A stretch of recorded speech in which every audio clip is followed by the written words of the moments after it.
Hello everyone. आज के class में हम लोग chapter number 11 class 6 science measurement and motion, इस चैप्टर का आज हम लोग रिवीजन करने वाले हैं। एंड आज के रिवीजन क्लास में हम लोग MCQ क्वेश्चंस करेंगे, multiple choice questions. And multiple choice question का जो आपको सही आंसर लगेगा क्वेश्चन पढ़कर, उसका आंसर आपको फटाफट से अपने कमेंट सेक्शन में लिखते जाना है, ठीक है। एंड जैसे मैं डिस्कस करती जाऊँ, आपको एक एक करके अपना चेक करते रहना है answers, whether you have written the answers correctly in the comment section or not, ठीक है। चलिए, तो let us start with the first question of today's class. पहला क्वेश्चन है, I just write the question for you.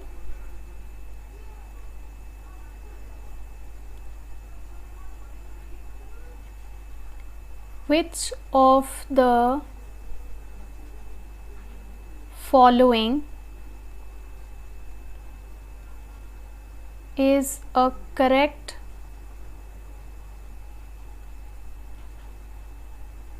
way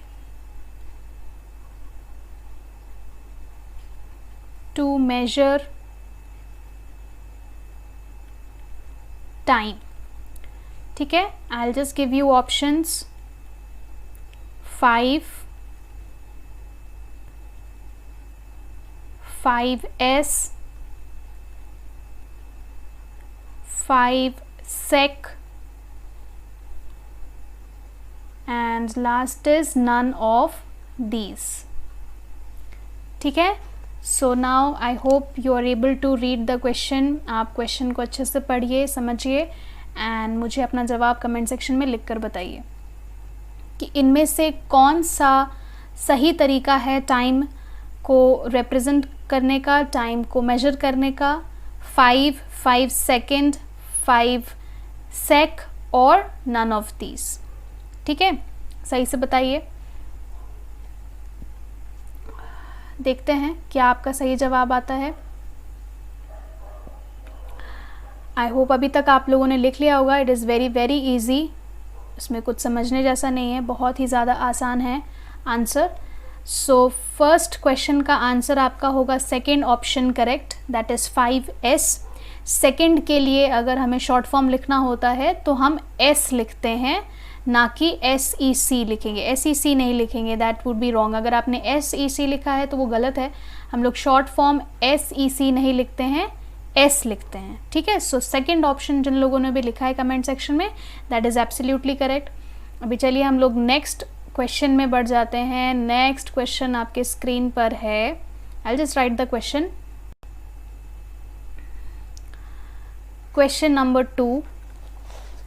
question 2 है, the SI unit of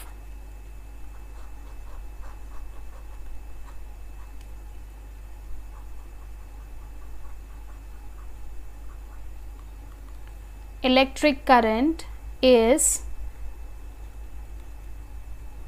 options मैं दे रही हूँ, एक एक करके देखिए सारे ऑप्शंस को और फटाफट से मुझे बताइए कि आपको कौन सा आंसर सही लगता है इन सब में से। So second question I hope दिख रहा होगा स्क्रीन पर अच्छे से। देखिए, the SI unit of electric current is, first option capital A लिखा हुआ है, सेकेंड ऑप्शन में कैपिटल K लिखा हुआ है, देन थर्ड ऑप्शन में डिग्री C लिखा हुआ है और लास्ट ऑप्शन में डिग्री F लिखा हुआ है। ठीक है, think about the answer, what do you think which would be the correct answer. मैं किसी का यहाँ फुल फॉर्म आपको नहीं बता रही हूँ, आप बस इसके सिंबल को देखकर बताइए कि इनमें से कौन सा करेक्ट सिंबल होगा SI यूनिट, जो कि करंट का SI यूनिट होना चाहिए। ठीक है, think about the answer and then tell me what do you think which answer should be the most correct one. I hope अभी तक आप लोगों ने आंसर लिख लिया होगा। SI unit of electric current, right. तो SI unit of electric current is ampere and the short form of ampere is A। तो A stands for actually what, ampere के लिए वो शॉर्ट फॉर्म है, एब्रीविएशन है। So ampere is actually the SI unit of electric current. So ampere के लिए short form में हम A लिखते हैं and that is used for calculating, for measuring electric current. के का अगर बात करें तो के इज़ एक्चुअली केल्विन, है ना, केल्विन का शॉर्ट फॉर्म होता है, एंड वो टेम्परेचर का ऐसा यूनिट होता है। डिग्री सी, अगर सी का बात करें तो C is actually standing for Celsius, Celsius का शॉर्ट फॉर्म होता है। एंड एफ के बारे में बात करेंगे तो that is the short form of Fahrenheit. Okay, Fahrenheit का शॉर्ट फॉर्म होता है capital F.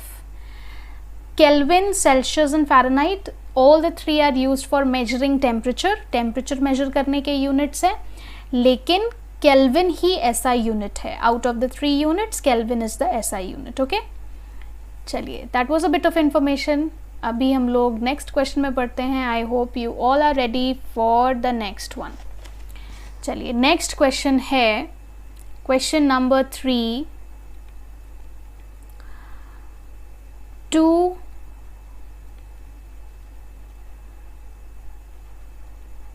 millennium has option A 20 centuries, option B 2000 years, option C 200 years, and option D both A and B. ठीक है, so I hope the question is clear. Two millennium, millennium word आपके time measurement से related है, उससे हम लोग time के measurement में यूज़ करते हैं मिलेनियम वर्ड को। तो यहाँ पर पूछा जा रहा है कि 2 मिलेनियम में इनमें से क्या होता है, what does it contain. 2 millennium contains out of the following which options. So क्या 2 मिलेनियम में 20 सेंचुरीज होती है, क्या 2 मिलेनियम में 2000 ईयर्स होते हैं, क्या 2 मिलेनियम में 200 ईयर्स होते हैं, या both A and B options are considered correct. Think about that and tell me the answer in the comment section. ठीक है, सोचिए कि मिलेनियम के बारे में आपके बुक में होना चाहिए। थिंक अबाउट दैट कि how is it related with number of years, how is it related with number of centuries, कितने सेंचुरी में कितना मिलेनियम होता है, कितने ईयर्स में कितना मिलेनियम होता है। Think about that and then try to answer. So whatever you think the correct option is, quickly write that down in the comment section.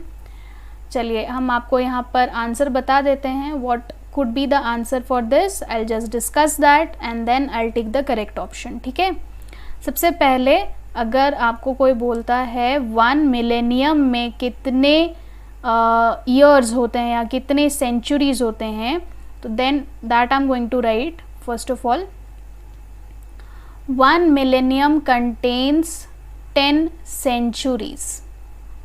ठीक है, 10 सेंचुरीज मिलाएंगे तो 1 मिलेनियम बनता है।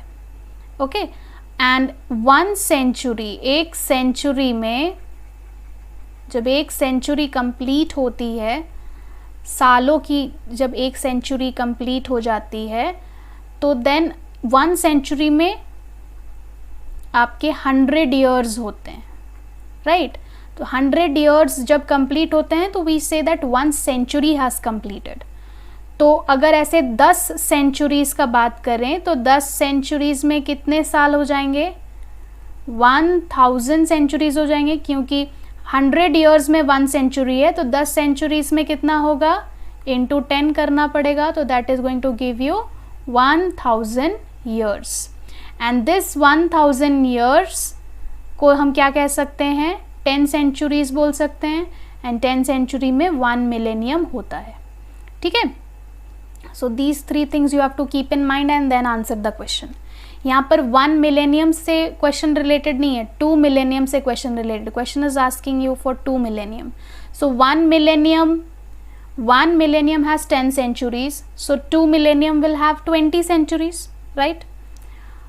एक मिलेनियम में 10 सेंचुरी है, तो 2 मिलेनियम में कितने सेंचुरीज होंगे?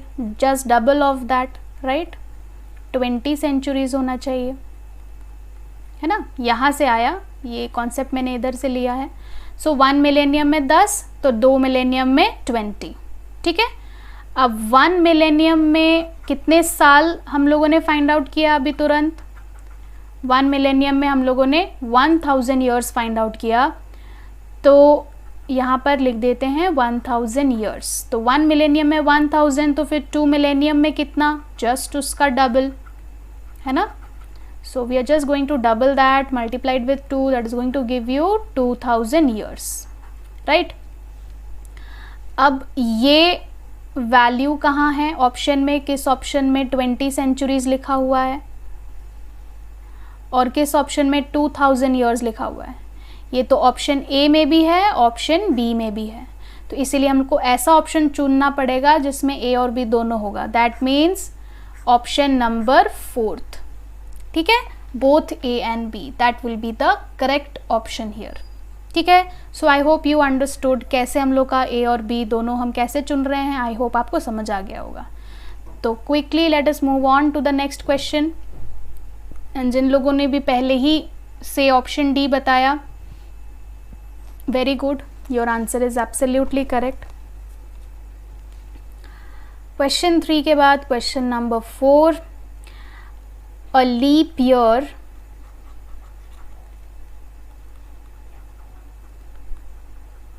consists of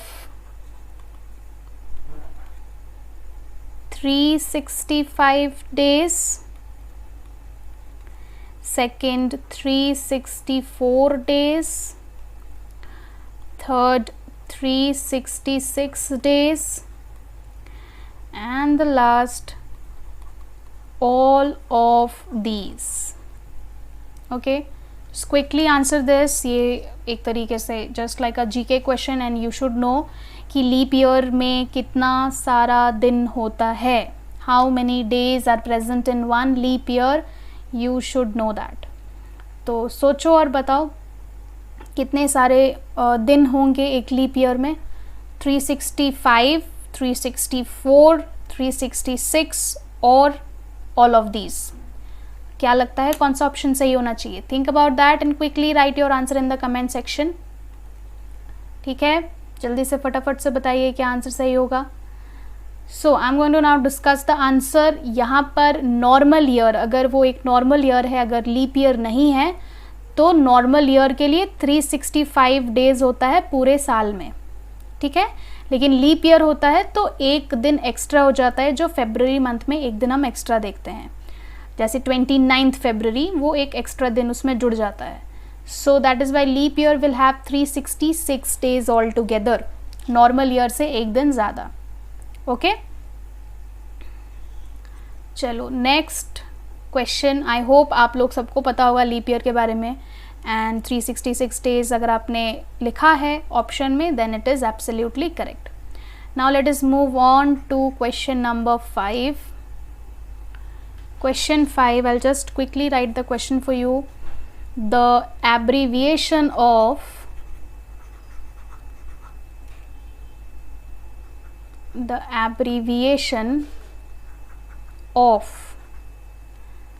the prefix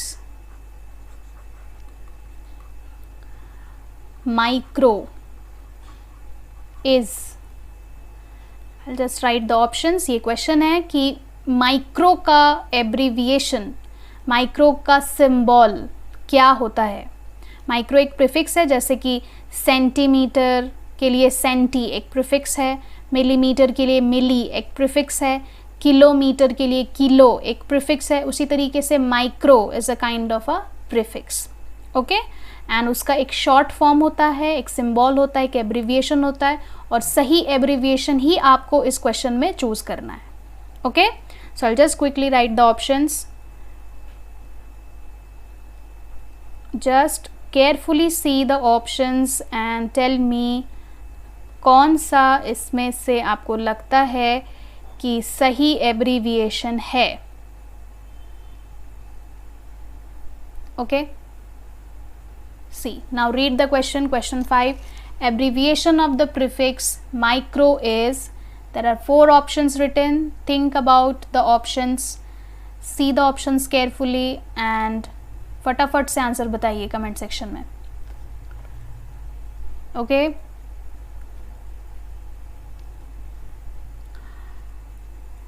okay, I hope अभी तक आंसर आ जाना चाहिए क्योंकि ये बहुत ही इजी है. So the correct answer is option B. This option has a symbol and that is not a alphabet, it is not U alphabet नहीं है, U जैसा दिखने वाला एक symbol है, ठीक है.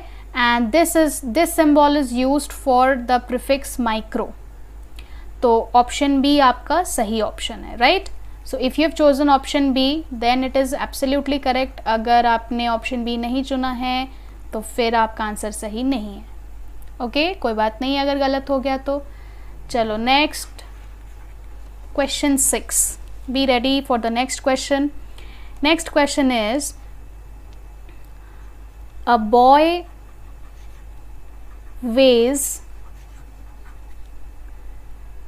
35.5 kg. okay, his weight in CGS system is,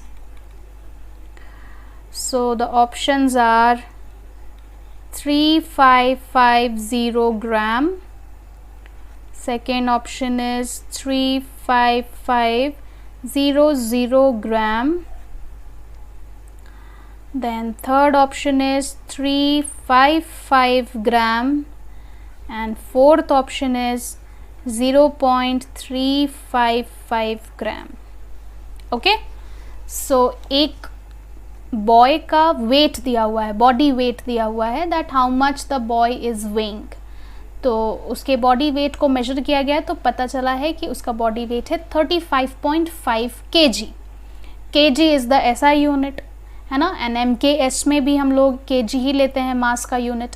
लेकिन आपको इसके वेट को CGS में पूछा जा रहा है कि इसका वेट CGS सिस्टम में कितना होगा. तो CGS सिस्टम में पूछा गया है, इसका मतलब ये है दैट CGS में G स्टैंड्स फॉर व्हाट, ग्राम. मतलब आपको यही वेट किस में पूछा गया है, ग्राम में पूछा गया है. तो इसका मतलब है 35.5 kg को आपको ग्राम में कन्वर्ट करना होगा.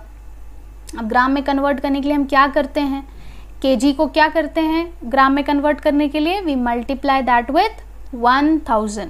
तो 35.5 if that is multiplied with 1000 then what do you think which option will be correct. अगर हम मल्टीप्लाई करें तो हमारा यहाँ कौन सा फिर सही आंसर होना चाहिए. मैंने पूरा प्रोसेस आपको बता दिया करना क्या है, तो अब आपको आंसर पता हो जाना चाहिए कि which of the following would be a correct answer for the weight in SI system. Sorry CGS system. तो CGS सिस्टम में ग्राम में बताएंगे तो 35.5 को क्या करेंगे, 35.5 को 1000 से मल्टीप्लाई करेंगे. ऐसा करने पर हमको ऑप्शन बी 35500 ग्राम ये आपका वैल्यू आएगा आंसर में, ठीक है.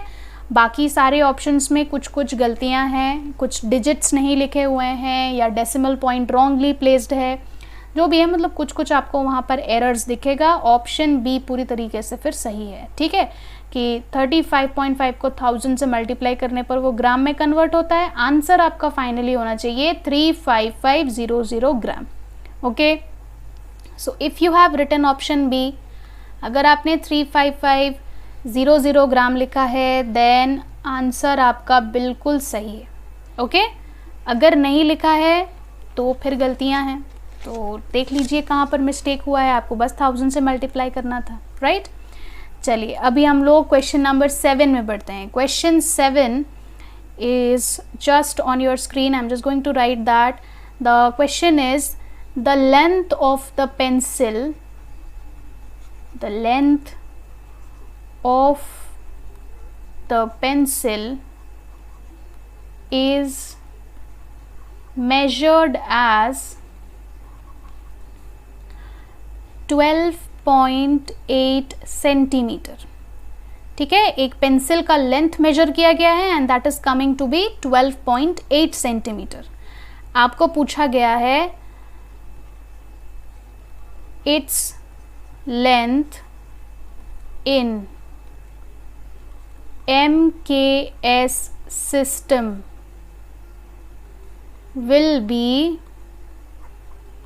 यही पेंसिल का लेंथ MKS सिस्टम में क्या होना चाहिए। I just quickly write the options.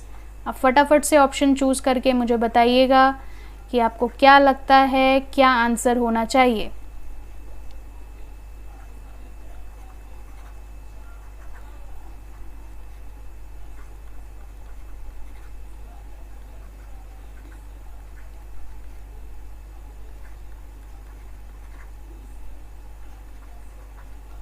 Okay, so I just adjust the screen. आपको अच्छे से क्वेश्चन दिखना चाहिए। चलिए अब बताइए कि एक पेंसिल का लेंथ मेजर किया गया है and that is coming to be 12.8 centimetre. इसके लेंथ को पूछा जा रहा है, मतलब पेंसिल के ही इस सेंटीमीटर वाले लेंथ को पूछा जा रहा है कि इसको आप MKS सिस्टम में कन्वर्ट करिए और फिर बताइए कि लेंथ कितना है। तो MKS में तो सबसे पहला आपको ये पहचानना होगा कि लेंथ को मेजर करने के लिए MKS में हम क्या यूज़ करते हैं। So we use the letter M, that is standing for meter. ठीक है, so length is measured in meter and that we all know, we have read that in the chapter. तो इसका मतलब ये हुआ कि 12.8 सेंटीमीटर को हमें किस में कन्वर्ट करना पड़ेगा, मीटर में कन्वर्ट करना पड़ेगा। And if we do so, अगर हम उसको मीटर में कन्वर्ट करते हैं तो उसके लिए हम एक्चुअल में क्या करेंगे, अगर मीटर में कन्वर्ट करना है, something is given in centimetre, you need to convert that into metre. What do we do, हम लोग एक्चुअली क्या करते हैं, 12.8 को हमको डिवाइड करना पड़ेगा 100 से, है ना, डिवाइड करते हैं। Whenever we go from centimetre towards metre, centimetre towards metre, we divide the number by 100। Right, conversion में पढ़ा था ये सब हम लोगों ने। तो ऐसा अगर होगा तो decimal point is going to shift and if that shifts, that is going to shift towards the left hand side. Division में लेफ्ट हैंड साइड में शिफ्ट होता है, तो क्या होगा, जैसे 12.8 ऐसा लिखा हुआ है, it is going to shift to 2 places of decimal. मतलब यहाँ 2 ज़ीरोज़ हैं, 100 में 2 ज़ीरोज़ हैं, जिसका मतलब है कि इसको 2 बार शिफ्ट करना पड़ेगा। अगर मैंने इसको शिफ्ट किया तो decimal point is going to come to a new place and my value is going to be 0.128 metre, right, because metre was the unit in MKS।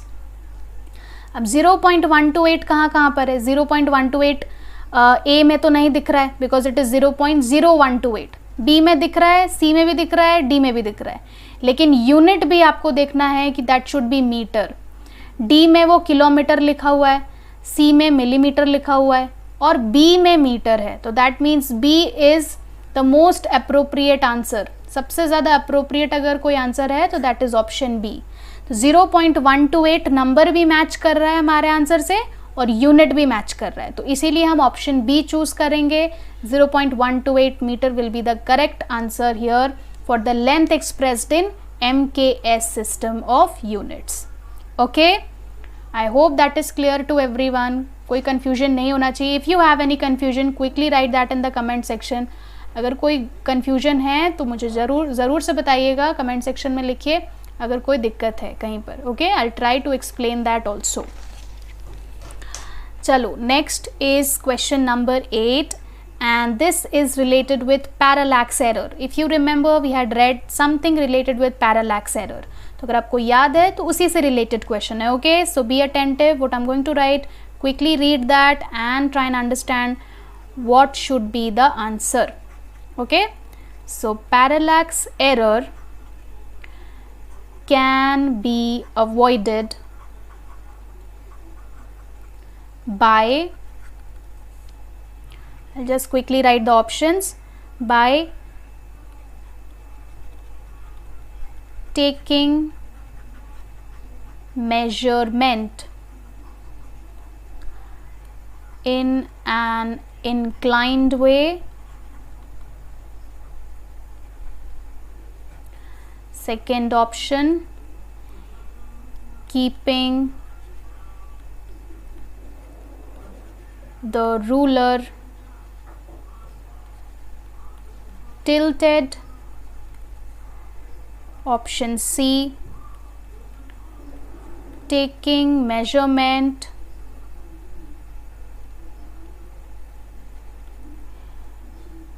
from a vertical position.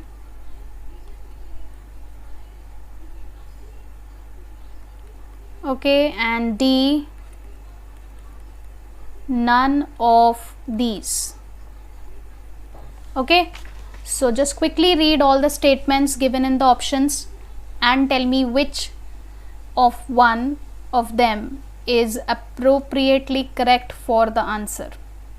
ठीक है, parallax error avoid किया जा सकता है, मतलब कि उसको हम प्रिवेंट कर सकते हैं, रोक सकते हैं अगर मेजरमेंट को इंक्लाइंड वे में लेंगे, अगर रूलर को टिल्टेड रखेंगे मतलब टेढ़ा रखेंगे, अगर मेजरमेंट को एक वर्टिकल पोजीशन से लेंगे, या लास्ट ऑप्शन इनमें से कोई भी ऑप्शन नहीं, none of this.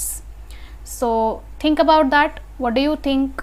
Parallax error हम कैसे रोक सकते हैं, उस चीज़ के बारे में सोचिए. पहले तो ये सोचिए कि पैरालैक्स एरर होता क्या है और उसको सुधारने के लिए या उसको रोकने के लिए हम इनमें से क्या अप्लाई कर सकते हैं. Think about that solution about this problem, because it is a kind of error. ये एक तरीके की गलती है जो हम मेजरमेंट के दौरान करते हैं. तो इस गलती को हम रोक कैसे सकते हैं, ऐसा हम क्या करेंगे कि पैरालैक्स एरर नहीं होगा. तो उसको सोचिए और फटाफट से अपने कमेंट सेक्शन में लिखकर जवाब दीजिए. ठीक है, तो यहाँ पर मुझे ऐसा लग रहा है कि यहाँ पर ऑप्शन जो सबसे ज़्यादा सही है that is option number C, taking measurements from a vertical position. ठीक है, अगर हम मेजरमेंट वर्टिकल पोजीशन से लेंगे तो हमारा जो आई साइट है वो टिल्टेड नहीं होगा, वो इंक्लाइन नहीं होगा, जिसके वजह से पैरालैक्स एरर नहीं आएगा. क्योंकि parallax error is caused only when there is incorrect positioning of our eyes. जब हम मेजरमेंट लेते टाइम हमारे आइज़ का पोजीशन इनकरेक्टली रखते हैं या हमारा आइज़ का पोजीशन टेढ़ा हो जाता है, तभी पैरालैक्स एरर अराइज होता है. तो उसको रोकने का तरीका यही है कि मेजरमेंट लेते टाइम वर्टिकली चीज़ों को देखा जाए, तब पैरालैक्स एरर नहीं होने का गुंजाइश होता है. ओके, बाकी के ऑप्शंस में कुछ कुछ चीज़ें गलती है और कुछ कुछ गलत चीज़ें लिखी हुई है, उसको आप चूज़ नहीं कर सकते हैं वरना आपका आंसर गलत होगा. राइट, चलिए that was question number 8. Students, अभी हम लोग क्वेश्चन नंबर 9 में बढ़ेंगे. Okay, question 9.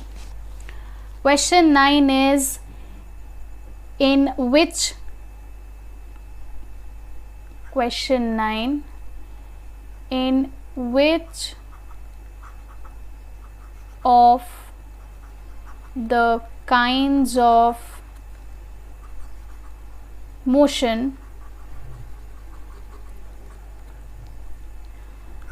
the position of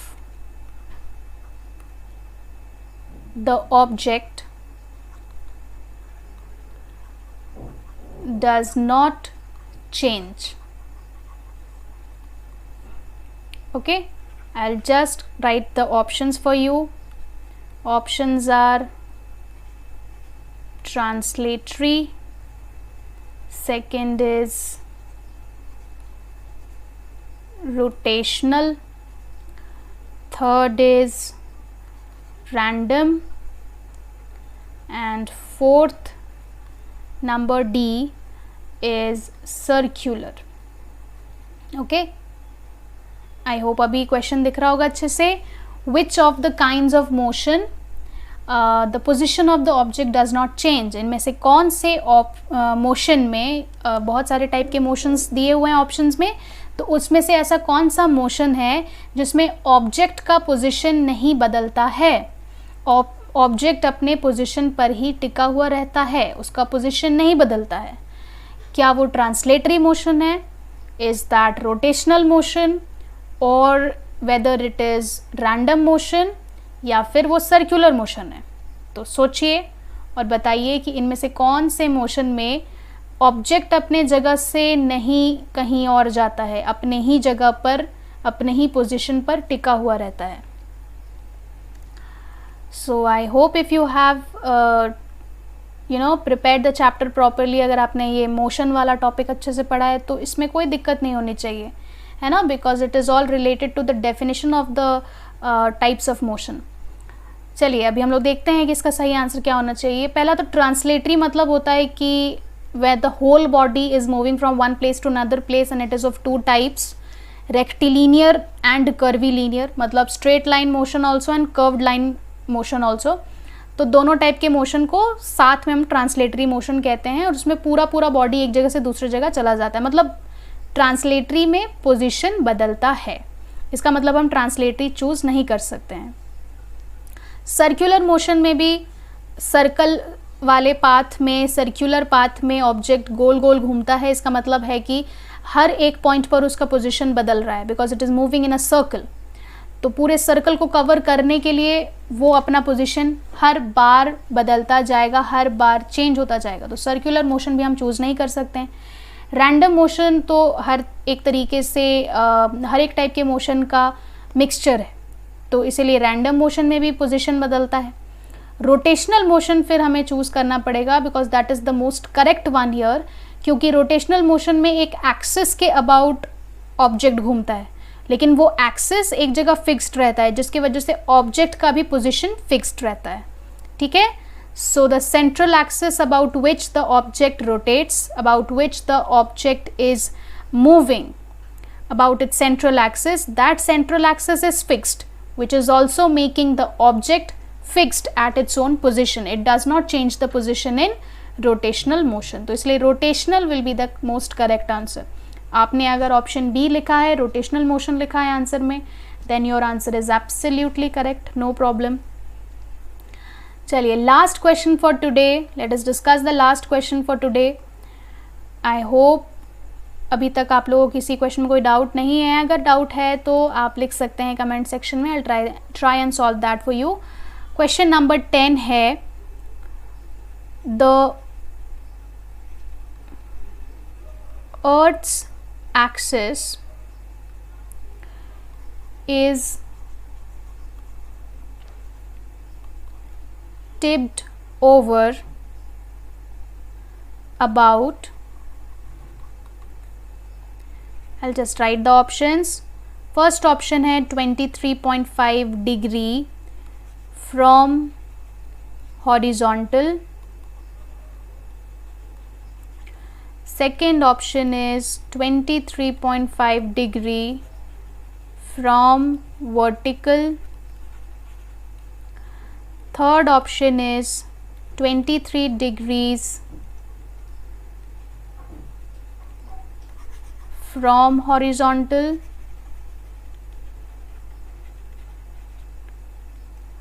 And last is 23 degree from vertical. Okay, so earth का axis कितने एंगल पर टिल्टेड होता है या टिप्ड होता है, तो यहाँ पर आपको कुछ वैल्यूज़ दिया हुआ है, और किसके तरफ टिल्टेड होता है, या हॉरिजॉन्टल के तरफ या वर्टिकल के तरफ, किस तरफ टिल्टेड होता है, ये भी आपको ऑप्शन में सिलेक्ट करके बताना पड़ेगा. ठीक है, तो सोचिए और बताइए कि इसका आंसर क्या आपको लगता है कि सही होना चाहिए. Think about that and quickly tell me the answer. Okay, देखिए नेक्स्ट क्लास में हम लोग रिविजन ही कंटिन्यू करेंगे. It could be next chapter, it could be from light, shadows and reflection, it could be from changes around us. So whatever chapter you want me to focus, एक बार में एक ही chapter हम लोग करेंगे revision में. तो आप मुझे बता दीजिएगा कि कौन सा चैप्टर आपको चाहिए. क्या चेंजेस अराउंड अस पे वीडियो चाहिए, या फिर आपको लाइट, शैडोज, रिफ्लेक्शन पे रिविजन का वीडियो चाहिए. तो accordingly you can just tell me which class do you want and which revision chapter you want, whether it is light, shadows, reflection और changes around us. So accordingly मुझे comment section में अभी लिख करके बता दीजिएगा. So accordingly I just plan the revision class for you. Okay, ठीक है, चलिए अभी इसका आंसर हम लोग डिस्कस कर लेते हैं. That's the last answer for today's class. So the answer is 23.5 degrees from vertical. ठीक है, वर्टिकल के ऊपर अर्थ का जो सेंट्रल एक्सिस होता है वो 23.5 डिग्रीज टिल्टेड होता है, सीधा एक्सिस नहीं होता है, टिल्टेड होता है ना. So option B was the correct answer. अगर आपने ऑप्शन बी लिखा है कमेंट सेक्शन में, it is absolutely correct. Okay, so students, I hope you enjoyed today's revision class and थोड़ा बहुत आपको समझ आ गया होगा that in which portion you have to focus more in the chapter and कहाँ कहाँ पर आपका मिस्टेक्स हुआ है एंड कहाँ कहाँ पर आपने अच्छे से पढ़ाई कर ली है. वो सब कुछ आज के टेस्ट के हिसाब से या आज के रिवीजन के हिसाब से आपने खुद को जज कर लिया होगा और समझ में आ गया होगा कि और कितना आपको मेहनत करना है इस चैप्टर में. ठीक है, okay. So thank you everyone for attending today's class. Next class में फिर से रिवीजन के लिए ही हम लोग फिर से क्लास करेंगे, रिवीजन ही करेंगे. And let us see which chapter I'll take up and you'll be informed about that also कि कौन सा chapter का revision होगा. So just prepare about that and quickly answer in the comment section. Answer करिए and check करिए, check yourself from the screen whether you are correct or not and practice more and more questions. That is going to make you more perfect in MCQ. Okay. So thank you. We'll meet tomorrow at the same time. Okay. Thank you.